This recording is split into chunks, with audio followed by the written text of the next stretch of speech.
ప్రోగ్రాంకి సృష్టికర్త రోజా. ఉమ్, అందుకే కదా సార్ ఎమ్మెల్యే అవగానే బెంచ్ కార్లు ఎక్కడి నుంచి వచ్చాయండి? 7-8 కార్లు కొన్నది ఎమ్మెల్యే మంత్రి అయిన తర్వాత, ఎమ్మెల్యే అయిన తర్వాత. ఉమ్, ఒక్కోటి 2 కోట్లు 3 కోట్లు కార్లు, విల్లాలు.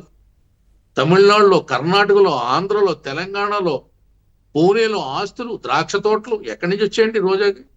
ఒకప్పుడు గోవాలో కూడా, ఆ? గోవాలో పెద్ద బిల్డింగ్ కొనేసింది.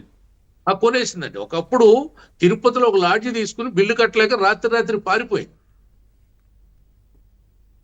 ఒక ఇల్లు తీసుకుని అద్దె కట్టకుండా ఎగేసిపోయింది. ఉమ్.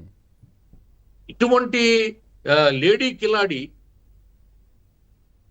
మంత్రి అయితే ఎలా ఉంటది అనేది ప్రజలకి ఒక రుచి చూపించాడు జగన్మోహన్ రెడ్డి. ఈవేళ ఆవిడ రామకృష్ణ గారు కూడా చాలా కీలకమైనటువంటి విషయాలు చెప్పారు. అంటే మీకు టచ్లో, అంటే టీడీపీకి టచ్లోకి వస్తూ ఉంది, కొద్దిమంది ఆమెను సపోర్ట్ చేస్తూ ఉన్నారు, కొద్దిమంది ఏదో ప్రయత్నం చేస్తుంది ఇంకా అని.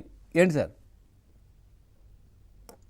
అయితే నాకైతే తెలియదని మరి ఆయన జడ్జి గారు, మరి ఆయనకైతే ఆయన మరి ఆ జిల్లా వాసి కదా, ఆయన చిత్తూరు జిల్లా కదా, మరి ఆయనకి ఏమన్నా మరి వచ్చి ఉంటది. అట్లయినా కానీ ఇష్టానుసారంగా బూతులు తిట్టిన వ్యక్తిని మళ్ళీ ఎట్లా దగ్గరికి తీస్తారా?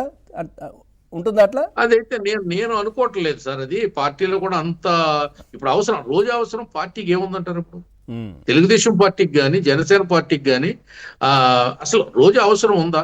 అవసరం వాళ్ళని కాదని 164 సీట్లు ప్రజలు కట్టబెట్టినప్పుడు, ఆ పార్టీని ప్రతిపక్ష హోదా లేకుండా తొక్కేసినప్పుడు, ఆ నాయకులకి అసలు ప్రజలు చీకొట్టబడిన నాయకులు అంటే గెలుపోవటంలో రాజకీయాల్లో సహజం సార్.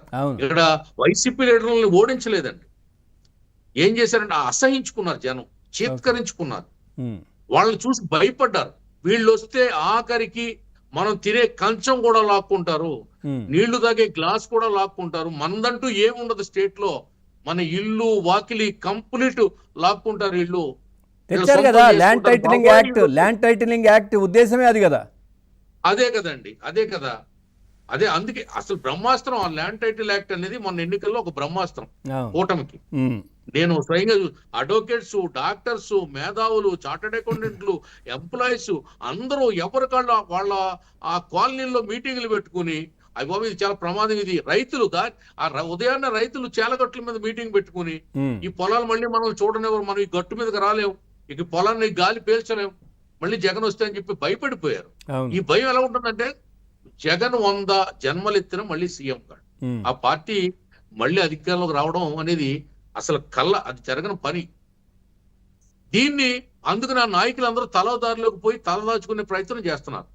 అందులో భాగంగా రోజమ్మ గారు ఆవిడ మరి సినిమా యాక్టర్ కాబట్టి, జబర్దస్త్ జడ్జి కాబట్టి, ఆ జడ్జి గారికి బాగా తెలిసి ఉంటది, ఇద్దరు జడ్జిలే, ఆవిడ జబర్దస్త్ జడ్జి, ఈయనేమో ఈ జడ్జి కాబట్టి ఆవిడ మరి ఏమన్నా లైన్అప్ చేస్తుందేమో, ఎవరన్నా పట్టుకుని చూడాలి సార్. అటువంటి ఏం లేదండి సాగర్ గారు, ఆ మదనపల్లిలో ఆమెకు చాలా ఆస్తులు ఉన్నాయండి, 100 కోట్లు చేసే ఆస్తులు ఉన్నాయి మదనపల్లి చుట్టుపట్ల, చాలా పెద్ద